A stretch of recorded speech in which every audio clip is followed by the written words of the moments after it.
काही तीर्थयात्रा घडावी त्याला विशेष म्हणतात. मी जीवन यात्रेवर बोलतो. मायबाप, तीर्थयात्रा घडायची असेल तर एखादा नकाशा चालेल, एखादी गाडी चालेल, 10-5 रुपये खिशात चालतील. पण जीवन यात्रा घडावी असं वाटत असेल तर या नोटांचा उपयोग नाही, या कागदी पोंगळ्यांचा उपयोग नाही. तिथं हवे असतात संतांचे आशीर्वाद, आणि ते आशीर्वाद अनुग्रहाच्या रूपाने असावे लागतात. तो अनुग्रह तेव्हाच मिळतो जेव्हा आपण त्यांच्या सेवा सान्निध्यात असू. हे माझं म्हणणं नाही, भगवद्गीता सांगते परिप्रश्नेन सेवया उपदेक्षिते ज्ञानम ज्ञानिनस्तत्वदर्शिना. ते ज्ञानाचा पुरवठा, माऊली म्हणतात ज्ञानेश्वरी, ते ज्ञानाचा पुरवठा, ते सेवा हा दारवंटा. तो स्वाधीन करीगा सुभटा, गोड गुणी तरी तनुमनु जीवे, चरणास लागावे आणि अगर्वता करावे दास्य सकळ. जीवन यात्रेबद्दल बोलतोय.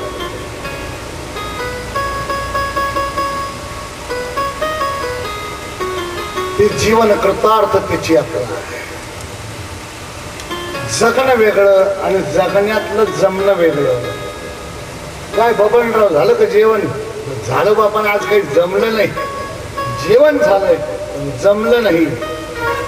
जगणं झालंय पण जगण्यातलं जमणं झालं नाही. ते तेव्हाच जमेल जेव्हा जनार्दन स्वामी महाराजांसारखे सत्पुरुष, काय अधिकार आहे त्यांचा. हजारो परिवार बाबाजींच्या भक्ती मार्गानं आज सुस्थिर आहे, सुखी आहे, सुसंस्कारित आहे.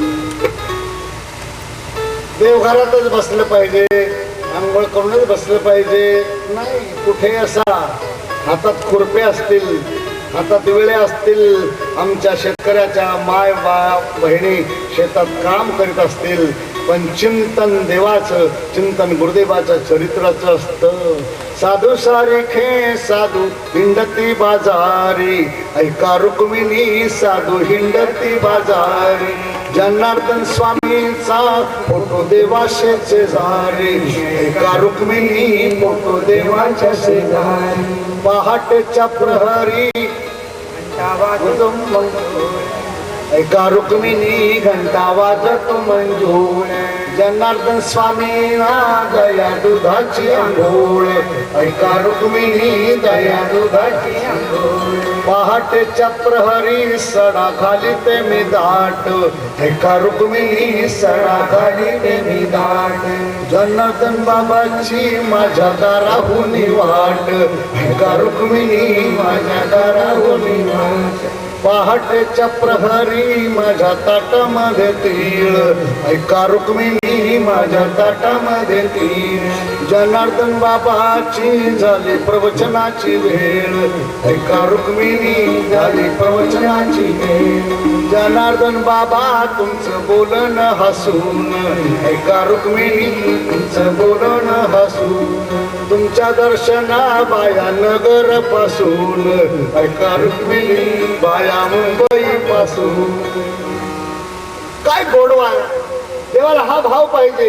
अरे हे तरी थोडंफार ताला सुरत आहे. काही काही माझ्यासारख्या येड्या धड्यात या तांबड्या गायी कोणाच्या, या पिवळ्या गायी कोणाच्या. जनार्दन बाबाच्या बाई, जनार्दन बाबाच्या, जनार्दन बाबाच्या बाई, जनार्दन बाबाच्या. कोणी राहा बंगल्यात, कोणी राहा वाडीत, कोणी राहा बंगल्यात, कोणी राहा वाडीत, झोपडीत राहणं बाबाचं बाई. जनार्दन स्वामीचं जनार्दन बाबाचं बाई, जनार्दन स्वामीचं. कोणी लावा शॅम्पू, कोणी लावा साबण, कोणी लावा शॅम्पू, कोणी लावा साबण. जटाचं लेणं बाबाचं बाई, जनार्दन स्वामीचं. जटाचं लेणं बाबाचं बाई, जनार्दन स्वामीचं. कोणी घाटेर पट, कोणी घाटेर लेण, कोणी घाटेर पट, कोणी घाटेर पार्दन पांघरण बाबाचं बाई, जनार्दन स्वामीचं. पार्दन पांघरण बाबाचं बाई, जनार्दन स्वामीचं. कोणी खा लाडू, कोणी खा पेढ, कोणी खा लाडू, कोणी खा पेढ. फळाचं खाणं बाबाचं बाई, जनार्दन स्वामीचं. फळाचं खाणं बाबाचं बाई, स्वामीचं. अर्धात नग्न देह पाहणाऱ्या मरकत मनाच्या मानवांना सांगो, अर्थ नग्नतेचा हिंदू धर्मात निषेध नाहीये. अरे माझी गुरु माऊली तर नंग धडण काय, कमीत कमी कपडे ही ज्ञानाची खूण नाही. पण ते वस्त्रहीन अवस्था हा काय भाव आहे तो त्यांनाच कळेल जे त्यांच्या जातीचे आहे. स्वतः अंगावर वस्त्र नाही, स्वतः देह भावात नाही, तेच दुसऱ्याच्या देहाची इज्जत करू शकतील. इंद्रियांचा स्वामी इंद्र विटंबत केली ना अहिल्या काल पाहिलं ना. पण समाज डोळे मोडायला लागला, नाक मोडायला लागला. अहिल्या भ्रष्ट झाली, अहिल्या भ्रष्ट झाली. सांगा त्यांना भ्रष्ट नाही झाली, भ्रष्ट केली. पाखंड्याने पाठ पुरविली तुम्हाला. गौतमांचा वेश घेऊन आलेल्या इंद्राला ओळखलं नाही सुरुवातीला. आणि तो दाम्पत्य जीवनाचा प्रणय आनंद मागणाऱ्या गौतमाला आपला पती समजली. आणि खरा पती आल्यावर आवाज पहिला ओळखला तो त्या इंद्रानं नाही, अहिल्याने ओळखला. सावध झाली ती आधी अहिल्या. आणि म्हणून न्यायशास्त्र लिहिणारा महर्षी गौतम अहिल्याच्या बॉडी लँग्वेज कडे पाहून ओळखून गेला की माझा आवाज ओळखला पण माझं रूप नाही ओळखता आलं आणि म्हणून फसली. राख करून टाकण्याचं सामर्थ्य गौतमांच्या तपश्चर्येत होतं, पण फक्त शिळा केली, कारण 50% चुकीची नव्हती. जावं लागलं माझ्या देवाला. शिळेतून उभी केली अहिल्या, राखेच्या ढिगाऱ्यात उभं केलंय तिला. अहिल्याला नाही उभं केलं माझ्या रामानं. भारतीय मातृत्वाच्या पवित्र्याला उभं केलं बाबा.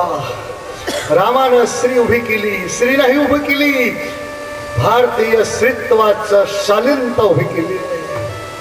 असं करा उभं त्यांना ज्यांच्यावर अत्याचार झाले. असं करा उभं त्यांना समाजाच्या पापी वासनेला बळी पडले. असं करा उभं त्यांना जन्म देणारा बाप आणि आई ज्यांना गर्भात मारून टाकण्याची भाषा करतो. हे ऐकण्यासाठी रामचरित्र चिंतन आहे. जाऊया आपण मांडवात. भगवान श्रीराम जानकीच पाणीग्रहण करतात. असा सुंदर घोडा होता नवरदेवाला. मला वाटतं तेव्हापासून घोड्याची पद्धत असेल. जनकपुरीच्या लोकांना वाटलं हा नवरदेवाच्या वरडाने आणला असेल. अयोध्येच्या वरडाला वाटलं हा एवढा भारी घोडा जनकपुरीचा असेल. घोडा जनकपुरीचा नव्हता आणि घोडा अयोध्येतला नव्हता. प्रत्यक्ष कामदेव घोड्याच्या रूपाने आला होता. लग्नाचा प्रधान हेतू काय आहे? प्रजोत्पादन ना. घोडा हा कामाचं प्रतीक आहे. म्हणून अजूनही खेड्यापाड्यात शिवा देताना फक्त घोडा वापरतात. शिव्या देताना है ना, हत्ती बित्ती नाही चालत, घोडा. आता हा घोडा आहे, हा काम आहे, हा काम प्रत्येक घोडा आहे. पण त्या घोड्यावर कोण बसणार आहे? जहा काम तहा राम नाही, जहा राम तहा. जिथं राम आहे तिथं काम कसं असेल, जिथं काम आहे तिथं राम कसा नाही. आता गंमत काय, भगवान शंकर आले होते लग्नाला. 33 कोटी देव आले होते, सूक्ष्म रूपाने हजर होते, हातात अक्षरा घेऊन मंगलाष्टक ऐकत होते. आता हा नवरदेव, आता हा राम, आता हा आत्माराम घोड्यावर बसणार आहे. भगवान शंकराने डोळे पिचकवले. राम म्हणाले, देवा तुम्ही नाही का लग्न केलं, तुम्ही नाही का भाषण बांधलं? अरे म्हणलं मी घोड्यावर नाही, बैलावर बसून गेलो होतो. घोड्यावर बसणार आहे. घोडा हा काम आहे. राम कधी कामावर बसत नाही. भगवान श्रीराम असले म्हणाले, देवा नीट पहा, मी घोड्यावर बसलोय पण घोड्याचा लगाम माझ्या हातात आहे.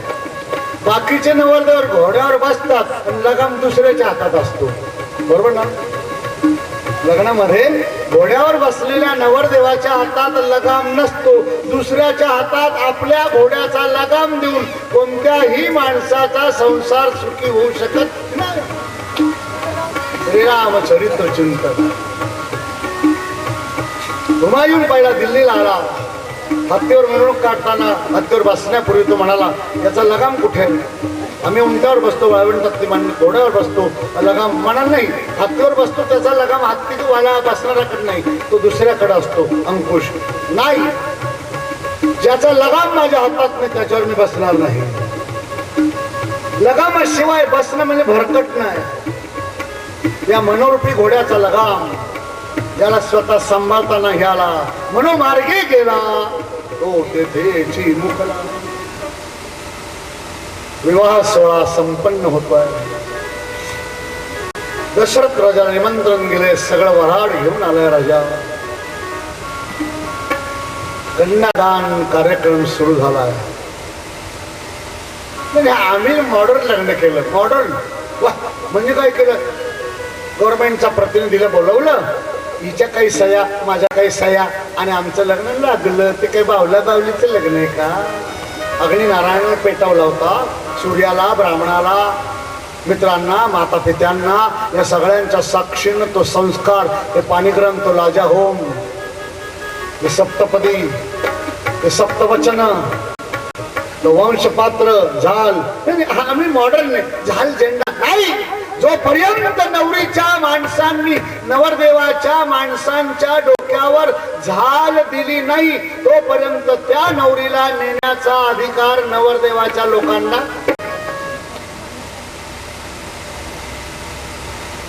लक्षात ठेव. झाल झाला, झेंडा झाला, रुखवत झाला. खरं होतं रुखवतच सामान. आपला रुखवत पा 28 वर्षाची घोड नवरी, शिक्षणामुळे जरा लांबलो वय आणि रुखवतात मांडले. सप्तधान्य दिलं की नवरीला? दिलं. किती? 50-50 ग्रॅमच्या बाटल्या अशा भरून. तिला तंबाखू सारखं दिलं पूर्ण खायला. पूर्वी आपल्या मुलीचं कन्यादान करताना सव्वा मन सप्तधान्य द्यायचे की किमान वर्षभर नवरदेवाच्या लोकांना इतर त्रास नको. आणि ही किती खाते आई बापाला माहित होतं. लहान नवऱ्या रडल्या तर काय करायचं? तिथं कोण देईल चॉकलेट? म्हणून चॉकलेट द्यायचे, पेपरमिंटच्या गोळ्या द्यायच्या. पण गोळ्या दिल्या तर लोक हसतील म्हणून पेपरमिंटच्या गोळ्यांचा बंगला करून द्यायचा. तिच्या बेडरूम मध्ये राहील, वाटलं तर चगळील. 28 वर्षाच्या घोड नवरीला आले पेपरमिंटच्या गोळ्यांचा बंगला द्यायची गरज आहे का? संस्कृतीचा अर्थ समजून घ्या, मंत्रांचा अर्थ समजून घ्या. संस्कार कधीच खोटे नाही, मंत्र कधीच खोटे नाही. पूजा सत्यम, मंत्र सत्यम, सत्यम देवम. असत्य जोपर्यंत सत्य भासत तोपर्यंत सत्याचा साक्षात्कार होत नाही. सत्याचा साक्षात्कार होत नाही तोपर्यंत असत्याचा आधारही सोडता येत नाही. हापूसचा मांडला 3 किलो. आज सुट्टी आहे ना, मीराबाई चांगला रस करा, आमरसपुरी. 3 किलो रस आंबे आणले आणि रस निघाला फक्त एवढं पातेलं. 3 किलो आणले. म्हणलं 3 किलो आणले तर काय कोईन कातडे खायचे का? अगं पण म्हणले वजनात तर टाकले होते. वजनात टाकताना आंब्याच्या कोई कातडे सगळंच, पण वापरताना फक्त काय वापरतात? पण किंमत कशाची मोजली? सत्याची की असत्याची? सत्याबरोबर असत्याची. कांद्याचं साल सत्य की असत्य? कांदा सत्य की सालपट? सालपटाचा काहीच उपयोग नसतो. घरी आणून काढून टाकावे लागतात. मग कांदा भाजीत घालायचा असेल मग कांदे सोलून ठेवले दुकानात तर विकले जातील काय?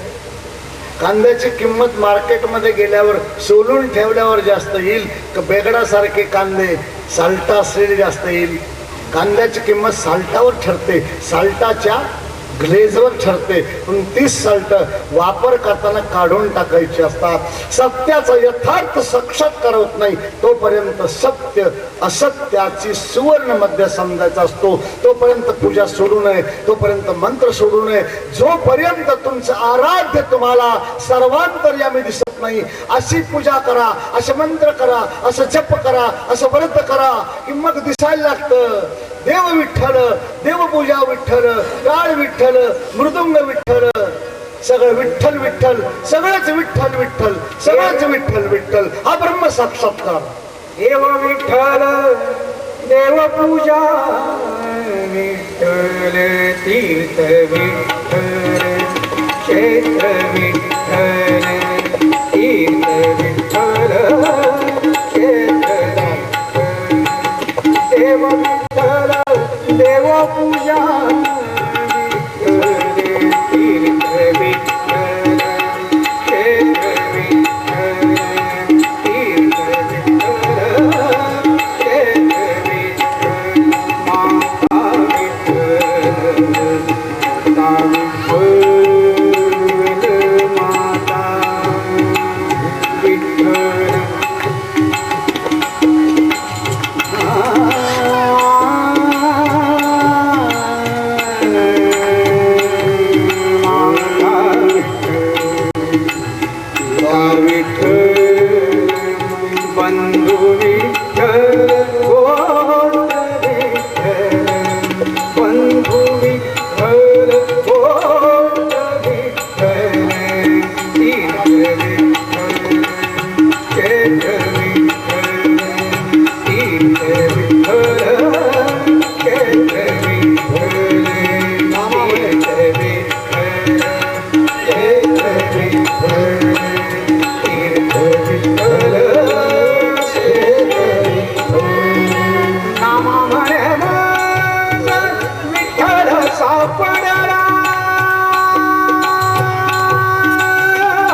क्षेत्र विठ्ठल, देव पूजा विठ्ठल, हा सर्वव्यापी सर्वांतरमी सर्वातीत सर्वेश्वर भगवंताचा परब्रह्माचा साक्षात्कार होत नाही तोपर्यंत पूजेत काय अर्थ आहे? ह्या म्हणणं गाढवपणा. भगवान श्रीराम आज कन्यादान घेण्यासाठी हात पुढे करायला तयार नाही. म्हणाले क्षत्रिय कुणाकडून कधी दान घेत नाही. जनक राजा म्हणाला आता काय करायचं? तीर्थ विठ्ठल, क्षेत्र विठ्ठल, खोट नाही ते, पण डोळसपणे गेला तर तीर्थाचा महिमा समजून घ्या. तिथले आचार विचार, तिथले नियम, तिथले शास्त्र, तिथले धर्म, तिथले धर्मक्षेत्र, तिथले धर्मपुरुष, तिथले धर्मात्मा. अरे मंदिरात दर्शन कधी होईल त्र्यंबकेश्वराच्या मायबाप? ब्रह्मगिरीच्या कुशीत एखादा महापुरुष विधी अवस्थेत ब्रह्मानंदात असेल तर त्याची पायधूळ सापडण्याचा प्रयत्न करा. बद्रीनाथचं दर्शन कधी होईल? एखादा त्यागी विरागी वितरागी महापुरुष सूर्यप्रकाशाच्या संस्पर्शानं पंचप्राणांचं पोषण करून परमात्म्याच्या परमानंदात निमग्न असलेला एखादा महापुरुष हुडका. हवा नाही, पाणी नाही, पिझ्झा नाही, पाववडा नाही, कॉफी नाही, चहा नाही, फक्त काही मिनिट गुफेच्या बाहेर येऊन कोवळ्या उन्हाचा स्पर्श आपल्या नंग धडंग देहाला करायचा आणि त्या सूर्यप्रकाशातून वनस्पती जर पोषक द्रव्य घेत असतील तर मनुष्याला काय अवघड आहे? आंधळेपणानं नाही करायची. त्या पक्षांनी तो मासा उपकार करण्यासाठी उचलून नेला आणि मासाही मेला आणि हेही मेले. माशाला पाण्यापर्यंत न्यायचा होता, वात्सल्य भाव प्रकट झाला होता, पण वासनेची अभिपूर्ती झाली नाही आणि हिंदू धर्मशास्त्र पुनर्जन्माचा विचार मान्य करतात. जन्म घेणे लागे वासनेच्या संगे. तेच पक्षाचं जोडप एक ब्राह्मण आणि ब्राह्मणाची पत्नी या रूपात झालं. दुसऱ्यावर उपकार करताना आंधळेपणाचा अंगीकार केला म्हणून ते दोघं आंधळे झाले. त्यांना याला पाण्यापर्यंत न्यायचा होता माशाला, पण नेता आला नाही. तोच त्यांच्या पोटी जन्माला आला. त्याचं नाव श्रावण बाळ. मागच्या जन्मात त्याला पाण्यापर्यंत नेण्याचा प्रयत्न केला, नेता आला नाही. आता हा त्यांना पाणी घेऊन जातोय, पाणी त्यांच्यापर्यंत नेता आलं नाही. दोघांच्याही अंधानुकरणाची परिणती राजाला शाप मिळाला.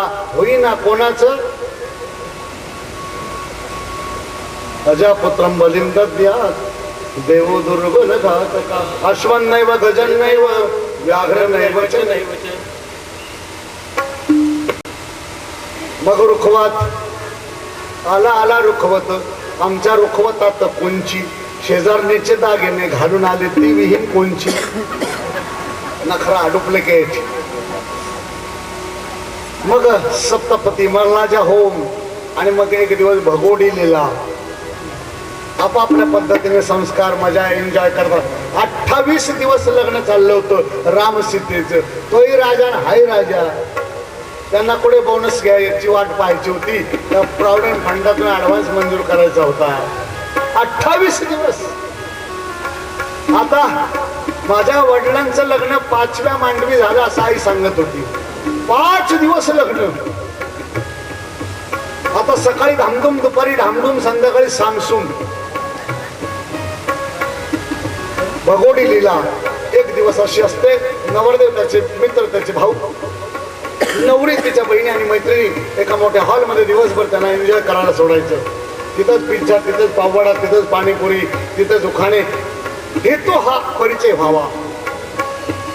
मग विनोद करायचे, हास्य विनोद करायचे, उखाणे टाकायचे. एकीका बेकी खेळायला लागले. सीतेने उचलल्या सोंगट्या, विचारलं एकीका बेकी. राम म्हणाले एकी. मुठ सोडली तर 2 निघाल्या. सगळ्या त्या फिंदळ्या हा हा हा हा. लक्ष्मण ए भावाने हो, चुकला तुमचा राम. चुकला नाही. राम काय म्हणाला? म्हणाले एकी. अगं आता ह्या 2 होते, आता काय झालं दोघींच? आकाशाशी जडले नाते, धरणी मातेचे आता 1 झाले ना. असं कुठं असतं का? मग कसं असतं? आमची नवरी अशी आहे, पण आमचा नवरदेव असा आहे. अहो रस्त्याने आलो आम्ही तर आमच्या नवरदेव रामरायाच्या नुसत्या पायाची धूळ उडाली. अहिल्याचा उद्धार झाला. सीतेच्या मैत्रिणी आय आय आय आय काय कौतुक सांगून राहिलं. अहो त्या रस्त्याने आमची जानकी 100 वेळा गेली होती. तिच्या पायानं ती पायधूळ इकडे बघ आधीच पवित्र झाली होती. जानकीच्या जाण्या येण्यानं ती पायधूळ आधीच पवित्र झाली होती. रामाच्या चालण्यानं फक्त धक्का बसला ठोकर, ती पायधूळ जी सीतेनं पवित्र केली शिळेवर पडली अहिल्या उतरली. ट्रकच्या टायरने धूळ उडाली म्हणे काय ते ट्रकच्या स्पर्शाने पवित्र होते काय. लक्ष्मण